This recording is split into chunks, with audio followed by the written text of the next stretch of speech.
In part one of our program about the Central American country of Guatemala, we introduced you to the culture, art, music, and food of the Maya community that has been living in the area for over 10,000 years. We visited the city of Antigua and took a look at the Fonseca Foundation and their educational projects. If you missed any part of that program, you can see it anytime on burtwolf.com in the recent program section. Now let's get on with our tour of Guatemala.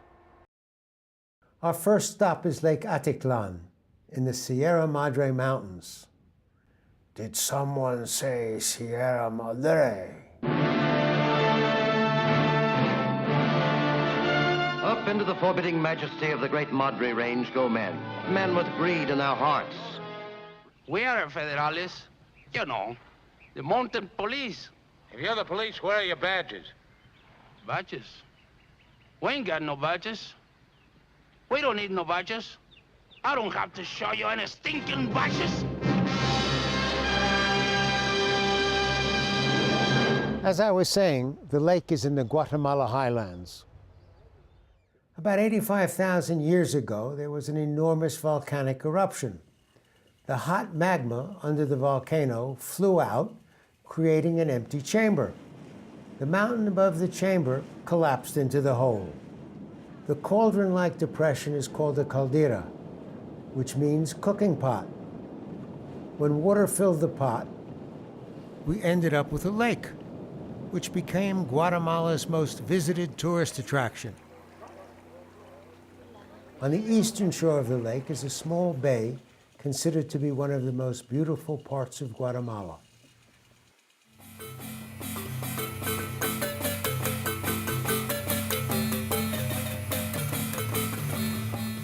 And on the shore of that bay is the village of San Juan La Laguna. Unlike many of the neighboring towns, San Juan La Laguna has been able to avoid being overwhelmed by tourists. The people who live here are devoted to the preservation of their traditional crafts. The small tourism infrastructure that has been developed supports these traditions, especially painting and weaving. There's a strong sense of community with everyone working together. Groups with similar objectives, coffee growers, organic farmers, weavers, and artists, have organized cooperatives to advance their work. The primary form of transportation in Guatemala is the tuk-tuk. They are imported from India. They have 3 wheels. They're very inexpensive to operate. They can get into the narrowest streets in the cities of Guatemala, which is very important. And what interested me particularly is every year they have an emissions test. And over the past 20 years, they have never lied about their emissions, unlike Volkswagen.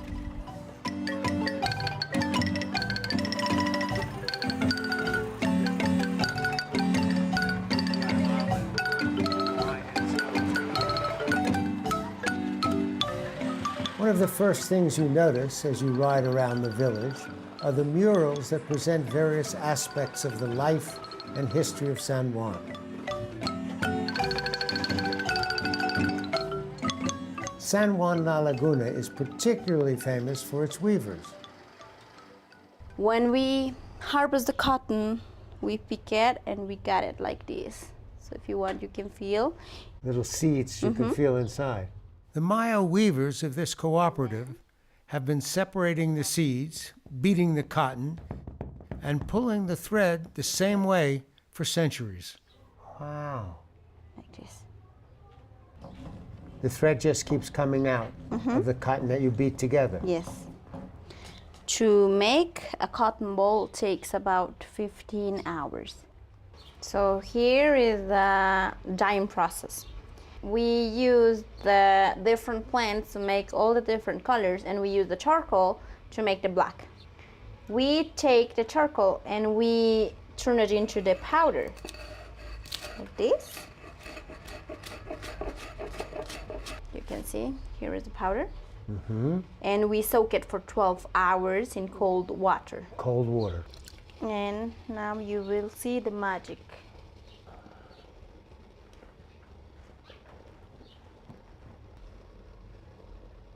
like this.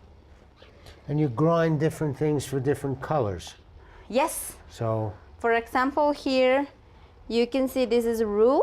It's a local plant, makes this color. Mint makes this color. Chilca makes this. it's all natural plants Yes. that produce the dyes to make the cloth. Yes. So this is the last process, which is the backstrap weaving. We call backstrap because we need to tie it around our back to hold it and to create tension. All the different ladies, they weave at home, and then we bring all the different products that are done here for sale. This is great stuff, and I wanted to get one for my wife, but I had to make sure to get it in pink because when she was a kid, her older sister got everything in pink. Her mother had decided that her older sister's brown eyes looked better with pink. And my wife, who has blue eyes, got everything in blue, and so she has coveted things in pink ever since, and I am contributing to that covetedness.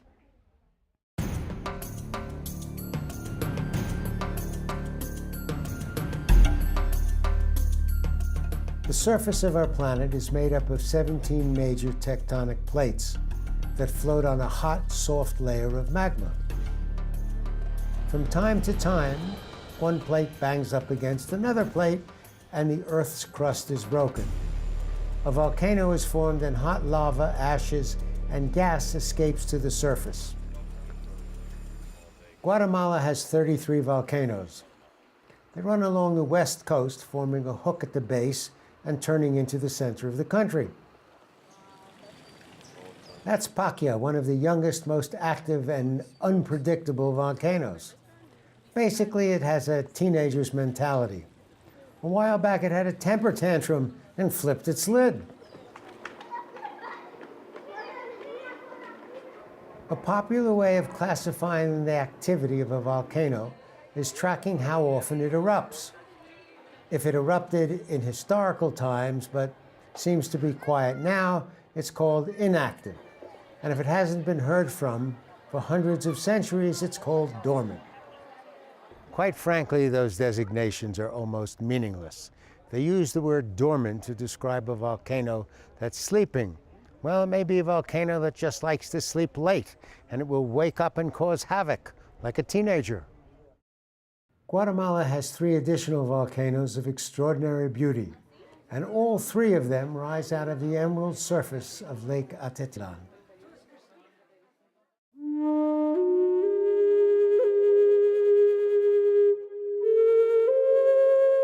Our next stop was an ancient Maya ceremonial center and the most visited archaeological site in Guatemala. And it's easy to see why. The site is enormous and the buildings have been wonderfully restored.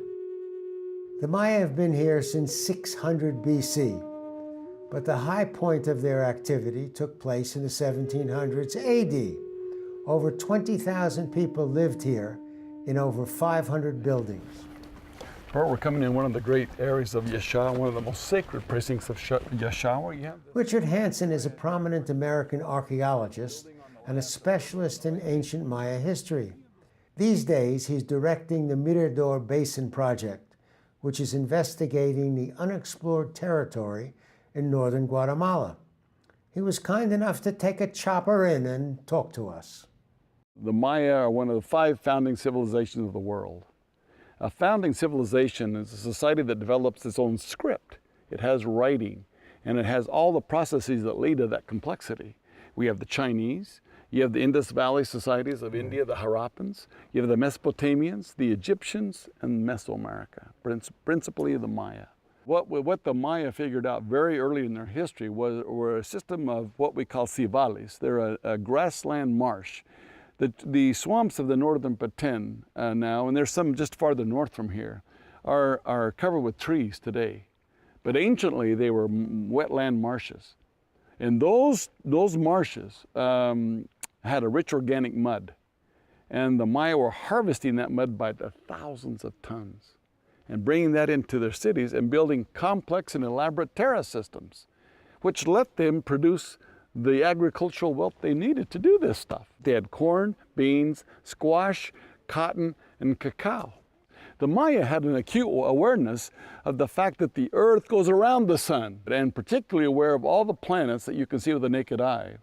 Even some of the buildings were dedicated at precise alignments of some of those planets. So the model here is that we can develop an economic model that is sustainable. And that economic model means the conservation of this forest. Every time we have a collapse, it's always, always, always, always tied into environment. Ooh, that's right. That's the lesson that we have here that we can teach the world.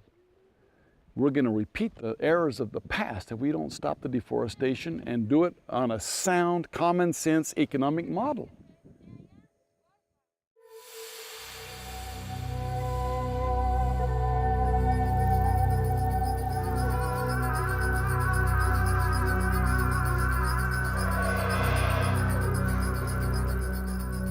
Next stop is Tikal, which is a giant Maya complex with over 100 temples, pyramids, and ancient stone slabs. The Maya settled here in about 700 BC. It had a number of things going for it. First, it was high enough to be out of the swamps. Second, there was a lot of flintstone in the neighborhood. Flint was used to make spear points, arrowheads, knives, and clubs. They spent about 800 years working on this site, which makes me think that the guys who are working on my kitchen are descendants of a Maya construction company, because they are certainly working on the same schedule. We are looking at the heart of Tikal. This became to the most important ceremonial and political center of Tikal during its golden age, during the great years. The ceremonial and political center of Tikal is 16 square kilometers, or 6.5 square miles. Obviously, after the abandonment, the vegetation just grew up. The purposes of the Maya pyramids, they could be four purposes. They could have astronomical purposes, they are aligned. They could have funeral purposes, they could have political purposes, and religious purposes. And we can hear now the monkeys there in the distance, the howler monkeys.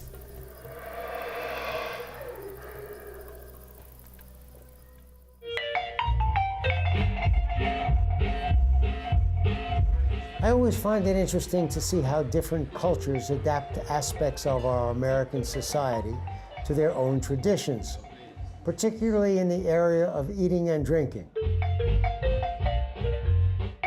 This is a Pollo Campero restaurant. Pollo Campero is a food chain that was started here in Guatemala in 1971 by Juan Gutierrez. All of its recipes are based on traditional Latin American dishes: chicken empanada, plantains, sweet potato fries, horchata, and flan. It's still a family-owned business with over 350 outlets around the world. I even saw one in Shanghai. Gutierrez is well on his way to becoming the Colonel Sanders of Latin American food. That's really very good. That's really good. Of course, if we're shooting in a location with something to eat or drink and I don't share with my crew, we can forget about me being in focus for the rest of the program. And it's important to remember that man does not live by bread alone. They often insist on a beverage. And in Guatemala, it's gallo, which appears to be considered the national beer.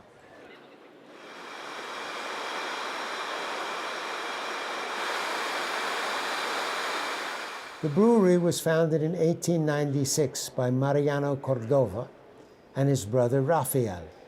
So I took a tour. Well, this process is divided in 5 different pots. The Cordova brothers brought in a couple of European brewmasters and designed a lager beer based on what would go best with the local Guatemalan food. And what a great idea. And that makes a perfect combination for foods that are spicy, high with oil, that cleans our mouth when we are eating, and with local foods like suanik, caquic, pork chops, our beans, and our tortilla. That combination is just perfect with that beer.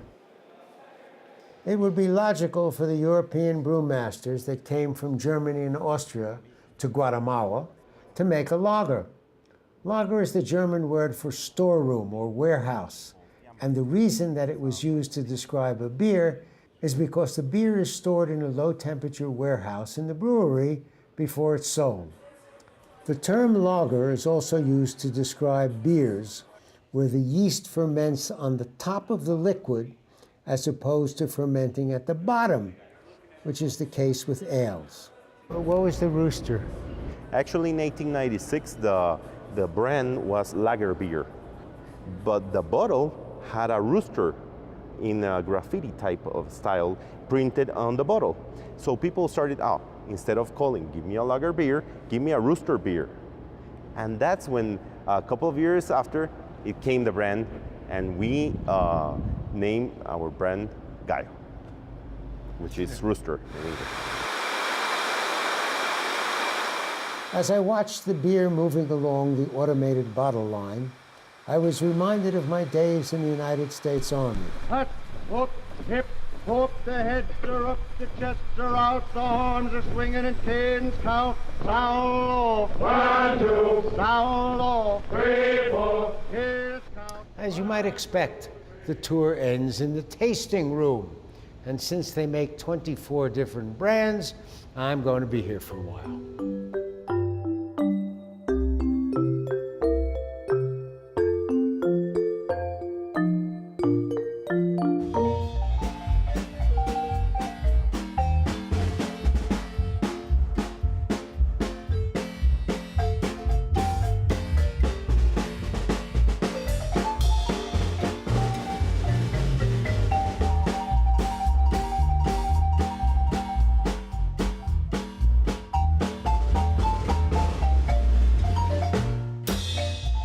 At one point in our trip, we had a guide who invited us to meet Massimone.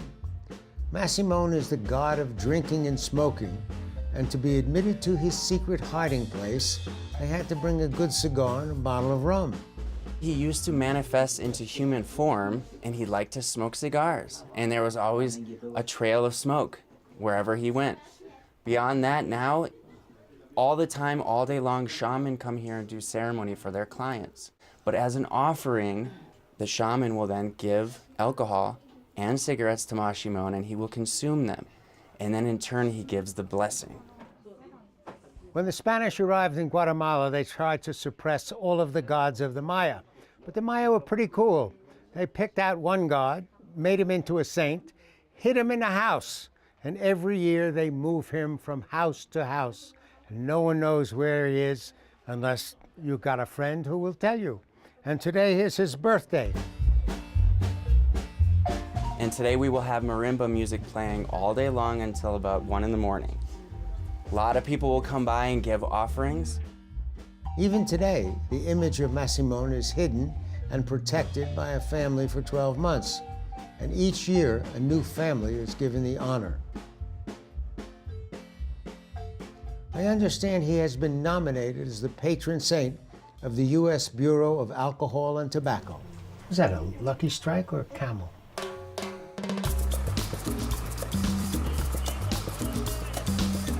The most colorful mode of transportation in Guatemala is the chicken bus. They're used school buses purchased in the United States and driven to Guatemala, where they are decorated by their owners. Each bus becomes a unique work of art, expressing the talent of the operator. Drivers scoot around the country and pick up people at agreed-upon bus stops. But they scoot around pretty fast because the first bus that gets to the stop gets the passengers. So it's kind of like the Grand Prix of busing. They're called chicken buses because when they were originally introduced, passengers traveling with chickens put their chickens on the roof of the bus. These days they are called chicken buses because anyone who is not willing to ride in one is called a chicken.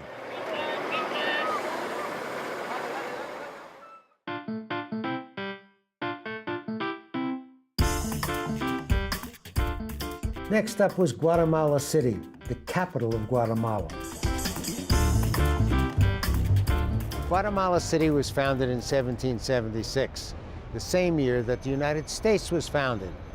People of the United States wanted to get away from paying taxes to the British. People of Guatemala wanted to get away from earthquakes. It has many of the nation's best museums. It has over 30 galleries exhibiting Guatemalan artists, painters, photographers, sculptors. When the Spanish conquistadors were building their cities, they had a more or less standard plan, which always included a plaza in the center of town. On the east side would be a church or a cathedral, just in case the governor had to consult with a heavenly authority. The other two sides would have additional government buildings or the homes of the rich and famous. On the north side of the Central Park, Guatemala City has a presidential palace. So I stopped in to see the president, President Morales. He was truly gracious and extraordinarily knowledgeable about his country and world affairs. I asked him about Guatemala. No se puede dejar de venir a ver. You cannot miss Tikal, a beautiful city. Also Antigua, a colonial city surrounded by volcanoes. Lake Atitlan, Chichicastenango, Quetzaltenango, and many cities are rich in color, textiles, and culture. And what should I eat and drink? Tenemos el mejor ron del mundo. We have the best rum in the world. When it comes to food, Guatemala is diverse. We have exotic flavors that you can find in our central markets and small towns.